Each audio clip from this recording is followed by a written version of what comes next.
Penjara Pudu ialah sebuah penjara yang cukup dikenali di Malaysia yang terletak di Jalan Hang Tuah, Kuala Lumpur. Dibina semasa zaman penjajahan British pada tahun 1891 untuk mengurungkan 600 orang banduan. Penjara Pudu telah dibina di atas tapak bekas tanah perkuburan Cina secara berperingkat dengan kos sebanyak $16,000 dan telah siap sepenuhnya pada tahun 1895 dengan menggunakan banduan sebagai tenaga kerja. Beberapa bulan selepas penjara dibina, pada Ogos 1895, wabak taun melanda penjara dan membunuh ratusan banduan. Pemeriksaan mendapati bahawa penyakit itu disebabkan oleh sistem bekalan air di penjara yang bergantung pada perigi lama milik tanah perkuburan Cina sebelum itu. Pihak berkuasa penjajah British mendedahkan bahawa air di dalam telaga itu tercemar teruk dan ia masih berlarutan sehingga tahun 1898. Setelah bilangan penghuni mula meningkat, pembinaan baru telah dibuat sehingga penjara itu mampu menampung hingga 2,000 orang pesalah dengan kadar muatan yang selesa.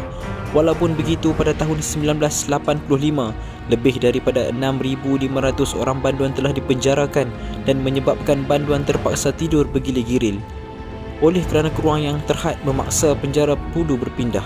Antara kisah lain yang menarik perhatian ramai ialah kejadian rusuhan penjara Pudu yang berlaku pada tahun 1986. Dalam kejadian ini, sekumpulan banduan menahan 2 kaki tangan penjara sebagai tebusan dalam tempoh 6 hari. Pengepungan itu diselesaikan apabila polis Malaysia menyerbu penjara.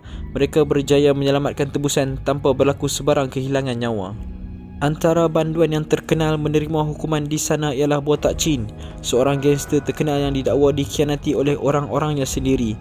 Beliau telah dihukum gantung di sini pada 11 Jun 1981 kerana memiliki senjata api. Mona Fendi juga yang merupakan bekas penyanyi menerima hukuman yang sama atas tuduhan membunuh. Namun begitu, penjara ini juga dikatakan menyimpan pelbagai kisah mistik dan aneh sepanjang ia beroperasi. Antara yang paling popular ialah kisah warden penjara yang sering kali diganggu bayangan lembaga hitam. Antara kisah lain ialah sebuah potret yang dinamakan potret banduan akhir yang dilukis oleh seorang banduan yang keesokannya akan menerima hukuman mati. Menurut kisah dari warden di sana, walaupun lampu bilik dipadamkan, namun potret ini akan bercahaya dan seolah-olah hidup. Ada juga yang mendakwa potret itu ada kalanya menangis bila hari hukum gantung seseorang semakin hampir. Penjara Pudu juga menyimpan sebuah kisah menarik iaitu pada tahun 1984, seorang banduan bernama Keong Ji Chong menggunakan kira-kira 2,000 liter cat untuk membuat mural mengesankan adegan tropika.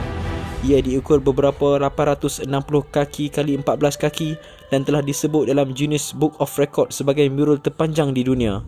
Keong sebagai banduan tidak dapat menyiapkan mural. Beliau kembali kemudian sebagai seorang yang bebas dan menawarkan diri untuk menyiapkan karya beliau. Sekian sahaja merupakan bingkisan dari kisah penjara Pudu. Pada tahun 1996, selepas 1001 tahun sebagai penjara, penjara Pudu secara rasmi ditutup dan tahanan dipindahkan ke penjara Sungai Buloh dan penjara Kajang. Ia terus digunakan sehingga tahun 2009 sebagai kemudahan pegangan bagi tahanan menghadiri perbicaraan mahkamah. Pada 2 Jun 2009, kerajaan akhirnya memutuskan untuk merobohkan bangunan itu. Pada Jun 2010, dinding penjara Pudu telah dirobohkan untuk memberi laluan kepada projek melebarkan jalan menjelang Disember 2012. Semua bangunan di dalam penjara Pudu telah benar-benar dirobohkan. Hanya sebahagian daripada dinding luar dan pintu utama masih berdiri. Sekian dari kami, Isha Channel.